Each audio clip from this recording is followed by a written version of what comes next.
Hello friends, welcome back to my YouTube channel Joyful Learning.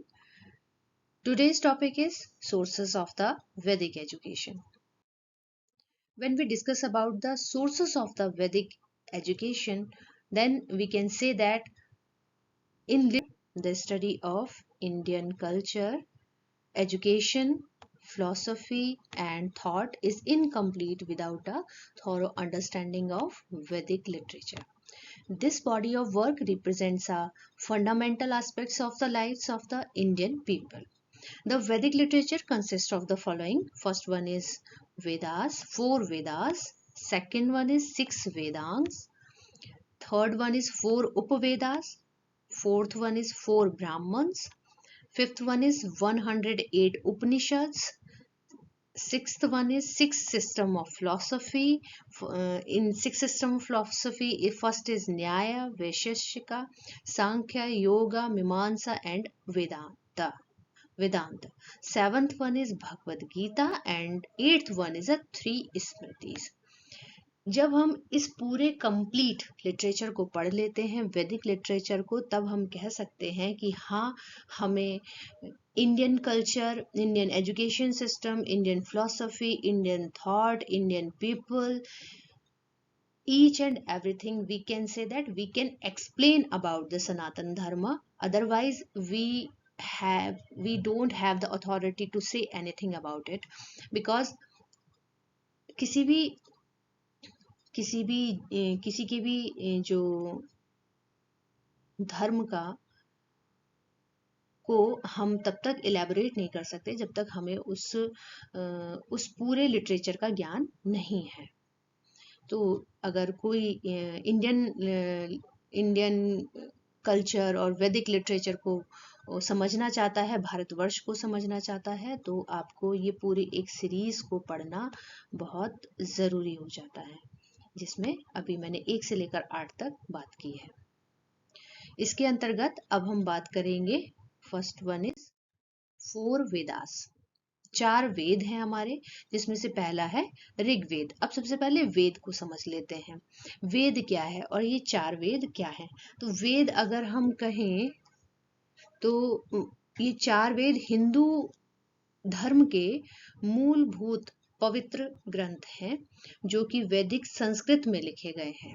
Sanskrit भाषा में इनका लेखन हुआ है, जिनमें सबसे पहला है ऋग्वेद, फिर यजुर्वेद, सामवेद, अथर्ववेद. ये 4 वेद शामिल हैं और इन्हें श्रुति मीन्स कि ईश्वरीय ज्ञान माना जाता है कि ये उन्होंने ही लिखे हैं, क्योंकि इनका कोई एविडेंस नहीं है कि ये किसने लिखा है, लेकिन बहुत डिटेल्ड रूप में इसको लिखा गया है. इसमें मंत्र, अनुष्ठान और दार्शनिक ज्ञान समाहित है और इन सभी में ऋग्वेद जो है वो सबसे प्राचीन वेद कहा जाता है. अब और अगर हम डिटेल से देखें तो ऋग्वेद ओल्डेस्ट वेद है और 1017 इसमें हाइम्स है, मीन्स मंत्र है, और फाउंडेशन है ये हिंदू फिलॉसफी का. सबसे पहला जो अगर हमें कोई रिटन लिटरेचर मिलता है हिंदू धर्म में तो वह है ऋग्वेद. हिंदू धर्म कहें या ओवरऑल सनातन धर्म कहें तो ऋग्वेद सबसे ओल्डेस्ट वेद है और ये एक स्पिरिचुअल आइडिया है जो कि लिखा गया है. फिर है सामवेद. सामवेद जो है ये also known as the book of songs, melodies है इसमें, और इसमें मेनली जो है वो हाइम्स जो लिखी गई हैं वो ऋग्वेदा की ही लिखी गई हैं, used in ritual and prayer form में लिखी गई हैं. प्रेयर फॉर्म में हाइम्स लिखी गई हैं. फिर है यजुर्वेद. यजुर्वेद है guide for rituals and sacrifices.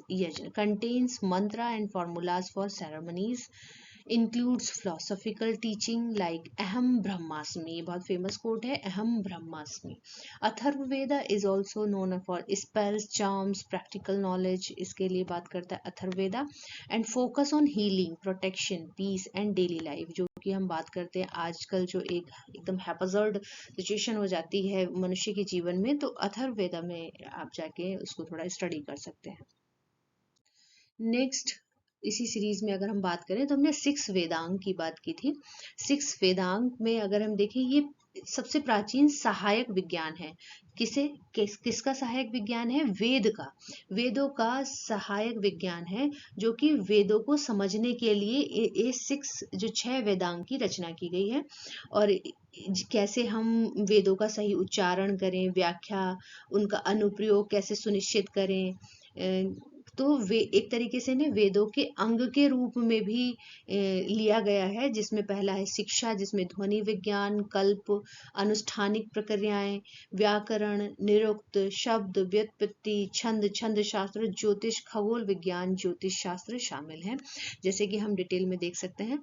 शिक्षा, सबसे पहले क्या? शिक्षा। अब शिक्षा को यहाँ उस एजुकेशन पर्सपेक्टिव से नहीं लेना है। शिक्षा ये एक वेदांग है। वेद को समझने के लिए ये जो पहला जो एक वेदांग है, वो उसका नाम उन्होंने शिक्षा दिया है।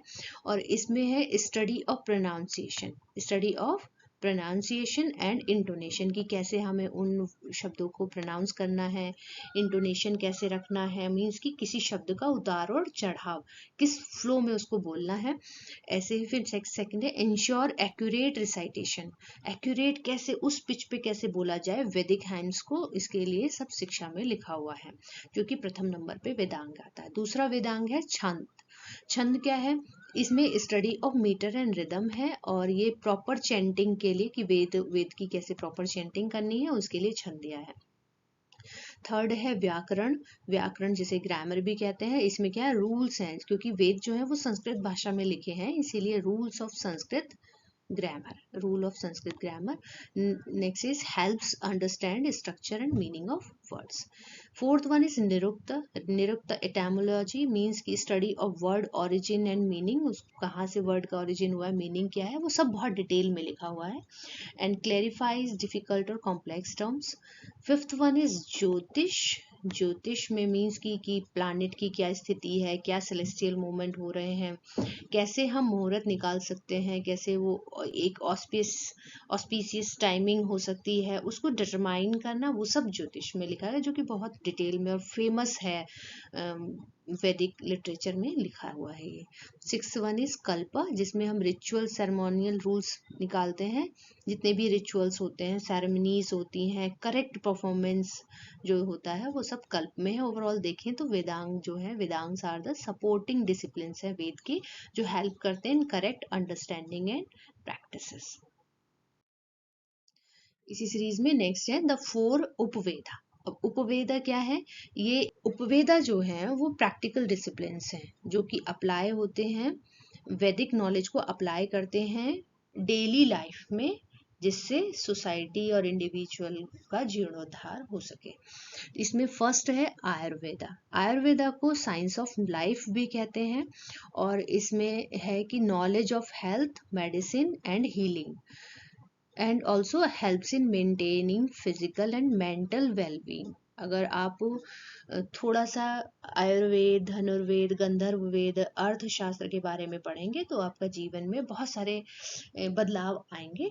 जिसमें पहला इन्होंने, देखिए सबके आगे इन्होंने साइंस लिखा है, science of life, science of warfare, science of art, में मीन्स कि ये एक सिस्टमैटिक रिटन डॉक्यूमेंट्स हैं, जो अगर आप उन्हें उसी तरीके से फॉलो करते हैं, तो आप भी वही रिजल्ट प्राप्त करेंगे। तो आयुर्वेदा क्या है? हेल्थ, मेडिसिन और हीलिंग के लिए यूज होता है, और हेल्प करता है आपका फिजिकल मेंटल वेलबींग, जो कि आजकल मेंटल वेलबींग की बहुत बातें होती रहती हैं, लेकिन ये सब आयुर्वेद में लिखा हुआ है। धनुर्वेद की बात करें तो ये है साइंस ऑफ वारफेयर, मीन्स कि आपको वेपन्स की नॉलेज है, कॉम्बैट स्ट्रेटेजी की अगर नॉलेज करनी है, तो आप धनुर्वेद पढ़ सकते हैं, जो कि 4 टाइप्स ऑफ में से सेकंड उपवेद है। और इसमें प्रोटेक्शन ऑफ धर्म, कैसे हम धर्म की, अपने नेशन की रक्षा कर सकते हैं, वो सब धनुर्वेदा में लिखा है। थर्ड वन इज गंधर्व वेद। गंधर्व वेद को साइंस ऑफ आर्ट भी कहते हैं। जितने भी फाइन आर्ट्स हैं, music, dance, creativity, culture, expression, जितने भी फॉर्म्स हैं, जितने भी आर्ट्स की फॉर्म्स हैं, उन सब का अगर हमें अध्ययन करना है, तो हम बच्चों को बता सकते हैं कि आप गंधर्व वेद पढ़ सकते हैं। अर्थशास्त्र की बात करें, जो कि 4 उपवेद में से चौथे नंबर पे आता है, और इसे science of economics and politics भी कहते हैं। सबसे पहले ध्यान दीजिए कि अगर किसी भी बच्चे को फ्यूचर में एडमिनिस्ट्रेशन में ऑफिसर क्लास में जाना है या किसी भी ऐसे डिसिप्लिन में जाना है कि आप जहाँ पर एडमिनिस्टर करें, तो आप अर्थशास्त्र को बहुत अच्छे से पढ़िएगा, आपके लिए बहुत फायदेमंद होगा। इसमें नॉलेज ऑफ गवर्नेंस, फाइनेंस और पॉलिसी की बात है, और ये गाइड करता है राइटियस एडमिनिस्ट्रेशन एंड प्रॉस्पेरिटी। तो ये बात हो गई आपके 4 उपवेदा की, जो कि वैदिक नॉलेज को अप्लाई करने के लिए बोलते हैं इंडिविजुअल के डेली रूटीन में। नेक्स्ट वो है 4 ब्राह्मण्स। अब 4 ब्राह्मण्स की बात करें तो ये ब्राह्मण्स एक टेक्स्ट हैं जो एक्सप्लेन करते हैं रिचुअल्स को, सेक्रीफाइस को, डीपर मीनिंग ऑफ वैदिक प्रैक्टिसेस को। अब इसमें सबसे पहले आता है ऐत्रेय ब्राह्मण। ये एक्सप्लेन करता है ऋग्वेद में लिखे रिचुअल्स को और मीनिंग क्या है, उनका पर्पस क्या है। तो ये सब ऋग्वेद का एक तरीके से एक्सप्लेनेशन फॉर्म है ऐत्रेय ब्राह्मण। कौस्तिकेय ब्राह्मण जो है ये भी ऋग्वेद के रिचुअल्स और जो स्पिरिचुअल टीचिंग है या सिंबल्स हैं उसको इन्होंने लिखा है कौस्तिकेय ब्राह्मण में। सतपथा ब्राह्मण में एक्सप्लेन किए गए रिचुअल्स जो यजुर्वेद वेद में लिखे हुए हैं, और ये वेरी डिटेल्ड और इंक्लूड्स स्टोरीज, लॉज और फिलॉसफी में इसके बारे में इसमें लिखा है। तैत्रेय ब्राह्मण ने एक्सप्लेन किया है फिर से यजुर्वेद रिचुअल्स को, और ये इंस्ट्रक्शंस देते हैं सेक्रीफाइसेस एंड सेरेमनीज के। इसमें इस प्रकार से लिखा हुआ है। नेक्स्ट जब हम बात करते हैं 108 उपनिषद की, तो सबसे पहले जान लेते हैं कि उपनिषद क्या है। उपनिषद एक तरीके के स्क्रिप्चर्स हैं जो हाईएस्ट ट्रुथ जो लिखा है वेद में, जो इनर पीस और लिबरेशन की बात करते हैं, वो उपनिषद में लिखा हुआ है। अब 108 उपनिषद हैं, ये सेक्रेड टेक्स्ट हैं और इसमें फिलोसफिकल कंक्लूजन है वेद का। फिलोसफिकल कंक्लूजन है जो भी वेद 4 वेद में लिखा है उसका जो फिलोसफिकल कंक्लूजन है वो उपनिषद में लिखा हुआ है। और they contain deep wisdom about the nature of self and ultimate reality. Means की स्वयं क्या है और ब्राह्मण क्या है, ब्रह्म क्या है, उसके बारे में, यानी कि आत्मा और ब्रह्म की जो डिस्कशन है वो उपनिषद में लिखा हुआ है। की टीचिंग क्या है इसमें, ब्राह्मण, आत्मन, कर्मा, रीबर्थ, लिबरेशन मीन्स मोक्ष और मेडिटेशन की बात की इसमें लिखी हुई है।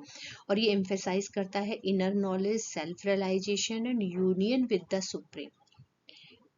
और इसका क्या इम्पोर्टेंस है, ये एक स्पिरिचुअल ग्रोथ, एनलाइटमेंट की बात करते हैं, और वेदांत, इसकी फाउंडेशन जो है वो वेदांत फिलॉसफी है।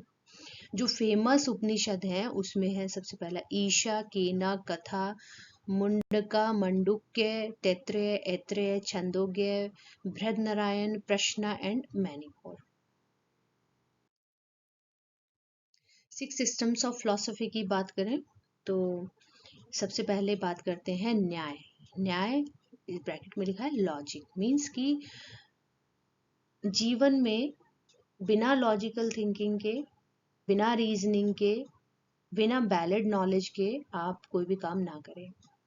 इस तरीके से पूरा एक इस 6 सिस्टम्स के फर्स्ट में न्याय में लिखा हुआ है, पूरा डिटेल्ड स्क्रिप्चर है ये फोकस करता है लॉजिक पे, रीजनिंग पे और वैलिड नॉलेज पर, और ये हेल्प करता है in correct understanding and critical thinking.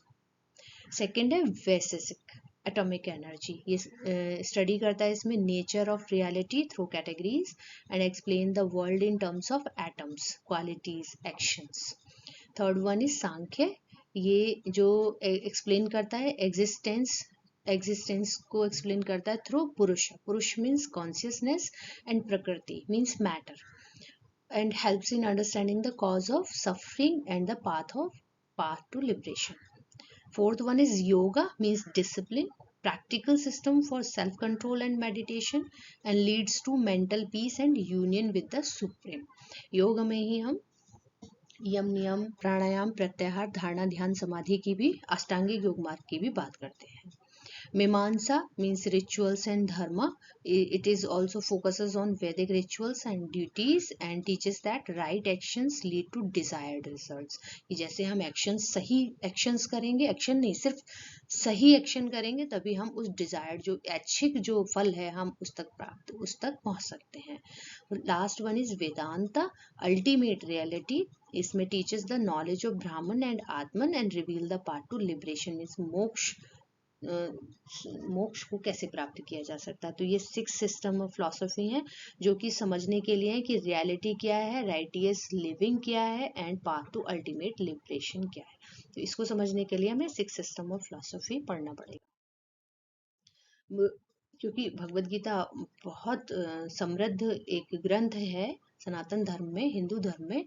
तो एसेंस ऑफ भगवत गीता अगर कहें तो कह सकते हैं कि first is Dharma, righteous duty, the nature of the one sacred duty, path of selfless action accordance with Cosmos.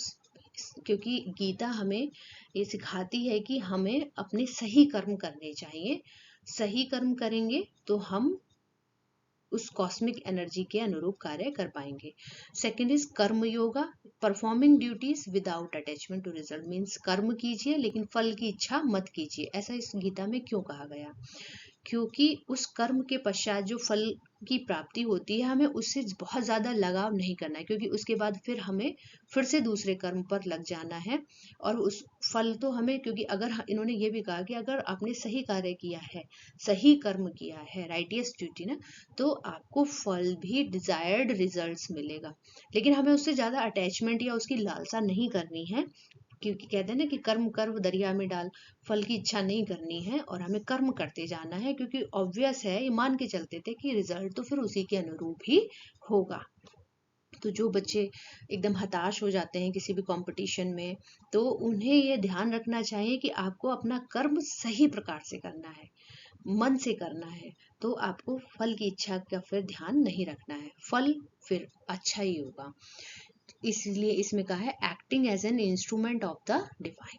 Second one is Jnana Yoga, path of knowledge, understanding the nature of the self. Self को समझना है और reality को समझना है, reality and transcendence.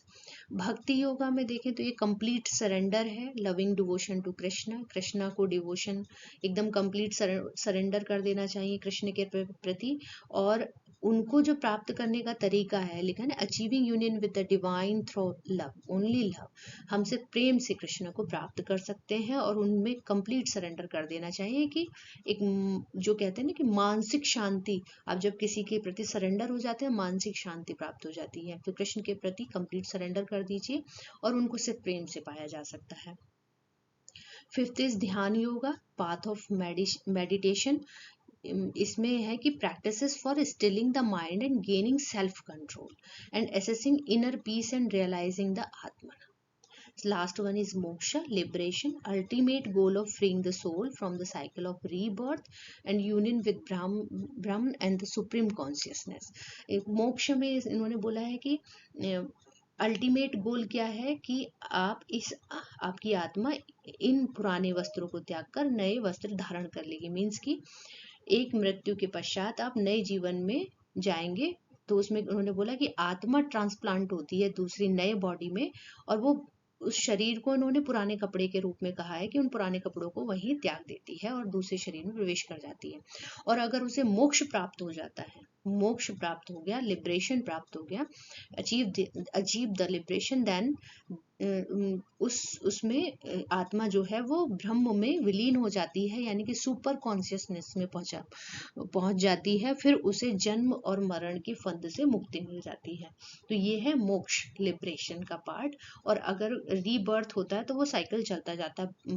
Means की person birth लेगा, फिर वो साइकिल को पूरा करेगा, फिर और दूसरे जन्म को प्राप्त करेगा.